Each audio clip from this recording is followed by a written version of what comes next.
One of the things I say to my client is that about not suffering over the suffering, right? Like suffering in life is somewhat inevitable, pain is somewhat inevitable, but then what happens is that we suffer and then we get hooked into suffering over the suffering, and that's really the part that we have control over.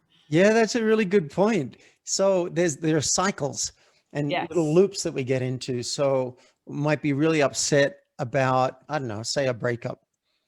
And then we could get upset that we're upset about the breakup, particularly if we're on the spiritual path. We're like, I shouldn't be upset about this. And so then we beat ourselves up about that. At some point, you've just got to go, all right, this is how it is. I don't like what's happening.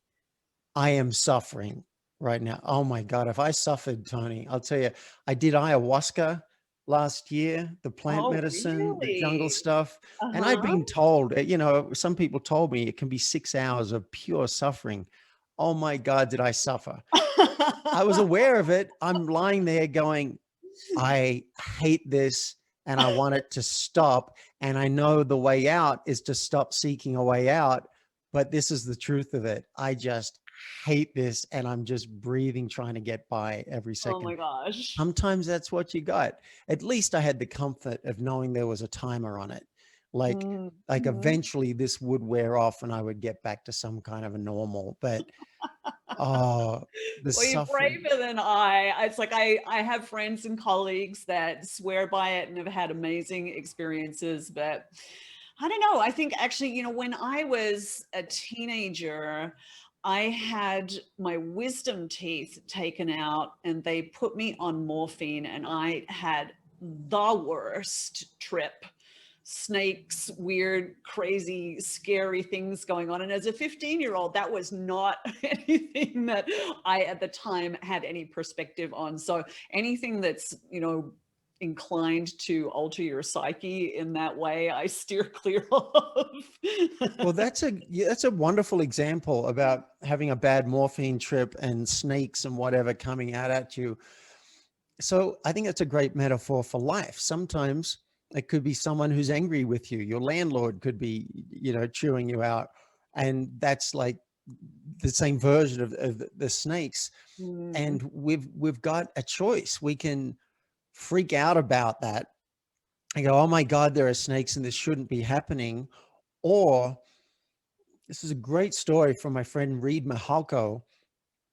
Oh, damn it.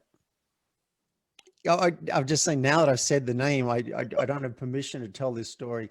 Let's just say there was a situation. No, now I can't do it. That's okay. We can edit I'll this use my out. own example. I'll use an example from my own Okay. life. I took a substance that I'm sure is legal in some country, not necessarily legal in the US. So I won't say where I was when I took it, but I took this one substance and I was seeing visions like when I was on ayahuasca, I saw and I saw really dark visions. Like I won't even say what it was, but it involved babies and mutilation. It was just Oh, like, and I watched it scary. and I realized I could really freak out about this, but instead I said, really, that's what you've got for me. That's what you want me to see. Babies dying. That's what you got. All right.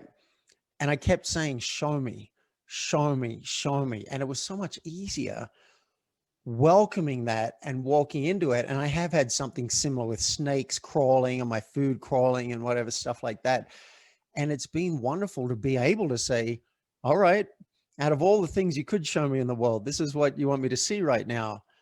Okay, bring it.